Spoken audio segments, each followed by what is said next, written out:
thank you so much for stopping by and spending a few minutes here in the meadow with me. Thought I'd talk a little bit about my own approach to Christianity, which I call the Meadow way. It's also called the Chapel in the Meadow. If you want to know all the details about the whole thing here, you can go to my website. It's Meadow.org. That's NAOIMEADOW.org. Okay, that's the main website there. And so anyway, let me tell you what the difference is between, first of all, between my approach and the mainstream Christian religions. I've been kind of putting this thing together for several decades, probably 20 to 30 years. And it all started way back when I decided that I hadn't been able to find a Christian religion that really matched up with my personal thinking and my personal beliefs. I was raised as a Methodist, and that never really quite worked. And so I've kind of embarked on a study of comparative religions, I guess you could say. So I've spent 20 or 30 years just kind of delving into what the various Christian religions mean and what they stand for and what they teach. And that includes both Catholicism, it includes all the various strains of Protestantism, and even the LDS Church, which I admire greatly. And I've even looked into some of the others like the Amish and the Mennonites and some of those groups like that.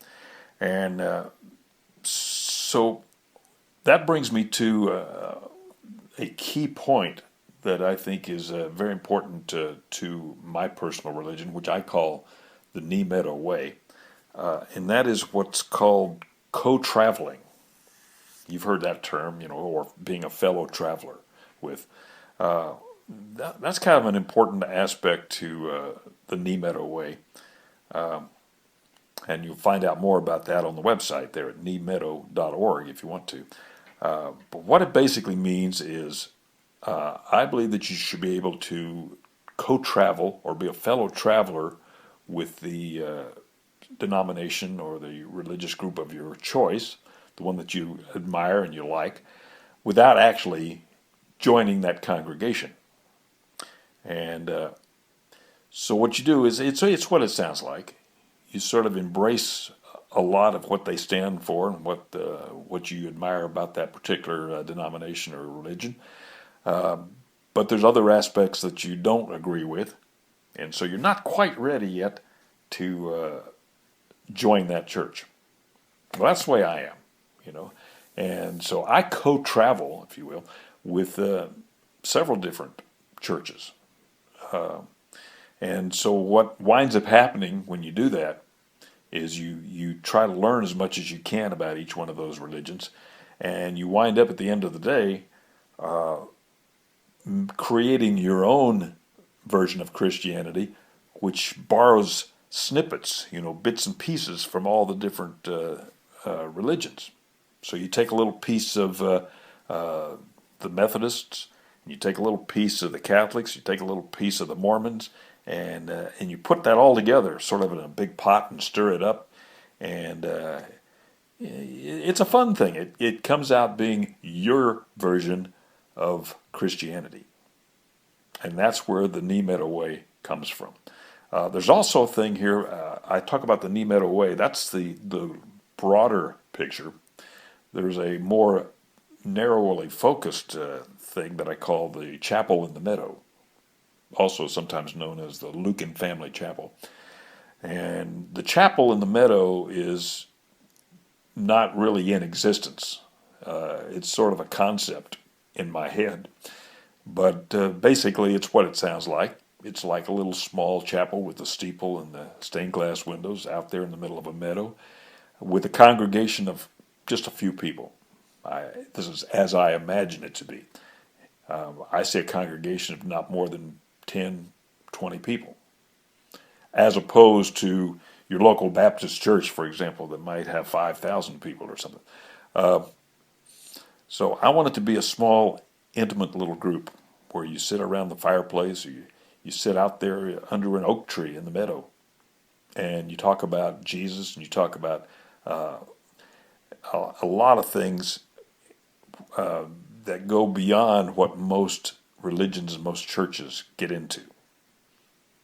And so that's what the chapel in the meadow would be all about if it ever actually came to being, which is sort of a subset under the broader thing, which is the Meadow Way. That's a lifestyle that is not necessarily religious. It's partly religious, but it goes way beyond that. It's a whole lifestyle. That's the Meadow Way. But then a subset of that would be this small group of people of friends that comprise the congregation of the chapel in the meadow. I hope that makes some sense. Now, when I talk about spending your time learning about things, that's another aspect that's very important to the Meadow Way and the chapel in the meadow. We, and I say we, it's actually more like me and just a couple of others, but at this point, but the concept is that we take a scholarly approach to religion. It's it's like taking a college course in comparative religions, and that's an important aspect of it. Whereas most churches, you just go Sunday morning, you go to church, you sing hymns, and you listen to the preacher give a sermon, and you visit with your people, your friends that you haven't seen in a week or two, and then you go home. Well, with the chapel in the meadow, it's more like there's a lot of that too. We sing the songs and we sing the hymns and we listen to readings of the scriptures.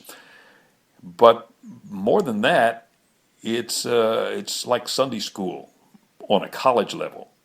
Can you imagine that? It's like taking a college course / Sunday school, where you actually have textbooks like this one right here. And these are textbooks that they're just books that have been written by various people, but it helps you understand how various facets of Christianity and the various denominations think and work and what they stand for. With the Meadow Way, you have to become acquainted with what the different churches mean and what they stand for in order to know which ones to co-travel with. You can't really be a fellow traveler with a church unless you know something about what they are about. And so that is a learning experience. And you can do that really on a couple of different levels. There's, for the ordinary folks, there's what I like to refer to as the catechism. That simply means that's what Catholics went through when they were kids to learn what Catholicism was all about. Catechism. I like that term. It's just basically learning what it's about. Now, more advanced level of that, if you really take it seriously, then you'll get into what I call the seminary. And that is just a more advanced version of catechism, which could prepare you, if you wanted to go that far with it, to actually become a minister. And it's like, if you compare it to the college course thing, it's like you went into graduate school, if you will. So thanks so much for sharing a few minutes with me here. Next time around, when we get a chance to get together here in the meadow, I want to talk to you about the Meadow Way's connection to nature and small town pastoral living. That's coming up next time. In the meantime, check the website out here at meadow.org. I'll see you soon.